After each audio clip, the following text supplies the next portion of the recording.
حدیث میں آتا ہے ابن ماجہ کی چیپٹر نمبر 16 حدیث نمبر 219، جو اللہ کے رسول کہتے ہیں یا ابو در، تم اگر ایک آیت کو سمجھو گے وہ 100 رکعت نفل سے بہتر ہے۔ اللہ کے رسول فرماتے یا ابو در، تم اگر ایک قرآن کی آیت کو سمجھو گے وہ 100 رکعت صلاح، نوافل صلاح سے بہتر ہے، اور ایک رکعت میں کم از کم سورہ فاتحہ تو پڑھنا چاہیے آپ کو، کم از کم 7 آیتیں ہیں، 100 رکعت میں کم از کم 700 آیتیں ہیں۔ تو اللہ کے رسول فرماتے ایک آیت کو سمجھ کے پڑھنا، سمجھنا 700 آیت کی تلاوت کرنے سے بہتر ہے، یعنی سمجھنا 700 گنا صرف تلاوت سے بہتر ہے، اللہ کے رسول فرماتے ابن ماجہ میں، اور یہ صحیح حدیث ہے۔ ہم لوگ سے پوچھتے ہیں قرآن شریف کیوں نازل کیا گیا، تو لوگ کہتے جب اوپننگ سرمنی ہوتی نا، اوپننگ سرمنی آفس کی، تو قرآن شریف پڑھنے کا، جب گھر کا افتتاح ہوتے تو قرآن شریف پڑھنے کا، جب کوئی مر گیا تو قرآن خوانی کرتے، تو قرآن شریف نازل کیا گیا تھا قرآن خوانی کے لیے، اور لوگ کرتے ختم قرآن، ختم قرآن 1 2 3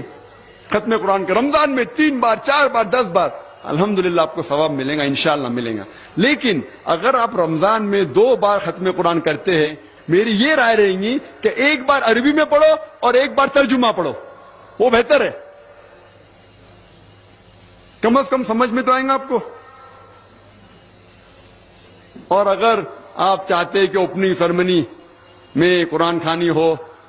یا افتتاح ہو گھر کا تو قرآن خوانی ہو، کوئی مر جاتا قرآن خوانی، میں کوئی قرآن کی آیت میں صحیح حدیث میں نہیں جانتا ہوں کہ محمد صلی اللہ علیہ وسلم یا صحابہ کوئی مر جاتا تو قرآن پڑھتے تھے یا کوئی افتتاح کے لیے قرآن پڑھتے تھے۔ اگر آپ کو قرآن پڑھنے کا ہی ہے تو میں یہ کہتا ہوں کہ آپ قرآن اگر پڑھتے ہیں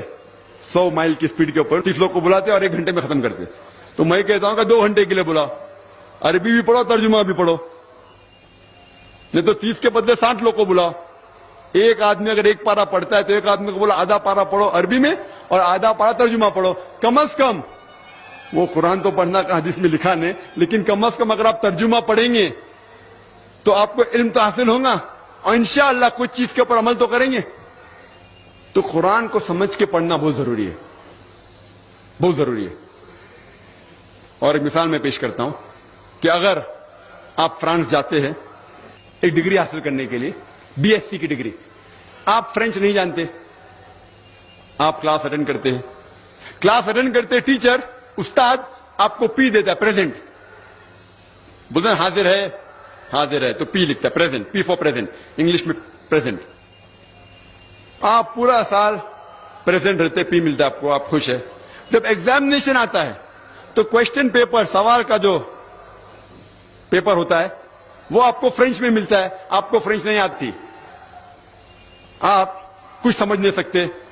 لیکن ایگزامینیشن میں بھی آپ کو پریزنٹ ملتا ہے، پی، کیا آپ جواب دے سکیں گے پیپر کا؟ آپ کچھ سوال ہی نہیں سمجھے تو جواب کیا دیں گے؟ تو یہ پی جو ہے وہ پریزنٹ کے لیے، پاس کے لیے نہیں، آپ ایگزامینیشن میں فیل ہو جائیں گے۔ تو آپ صرف قرآن شریف عربی سے پڑھیں گے آپ کو پی ملے گا، لیکن وہ پی پاس کے لیے نہیں ہے، پریزنٹ کے لیے، موجود، حاضر۔